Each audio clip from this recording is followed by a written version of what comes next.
In today's video, I'm going to teach you how to verify your Coursera account for certificates in 2025.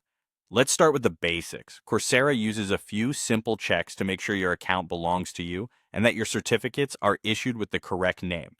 There are two main parts: confirming your email and, when you're pursuing certificates, completing either name verification or, when required, full ID verification. I'll walk you through what each one means and how to do it smoothly. First, email verification. After you create or sign into your account, Coursera will send a verification link to the email address you used. Open that message and click the link to confirm your email. This helps secure your account and ensures you receive important updates. If you don't see the message, give it a minute, then check your spam or promotions folders. You can also trigger a resend from your account settings if needed. Now, for certificates, you'll move into your account settings to complete verification tied to your name and identity. Start with name verification. This is where you enter your legal name exactly as it appears on your official documents.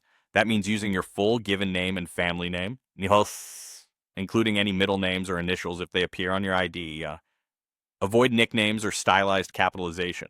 The goal is simple. The name that shows on your certificate should match what's on your government ID. Taking a moment to double check spelling here can save time later. Sometimes Coursera or a specific program will require ID verification.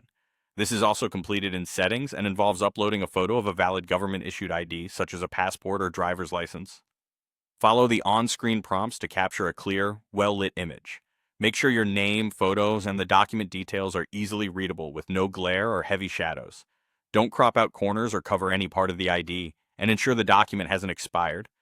Your account name should match the ID exactly, down to spacing and special characters if applicable. If the system can't read your image or the details don't match, you may be asked to try again.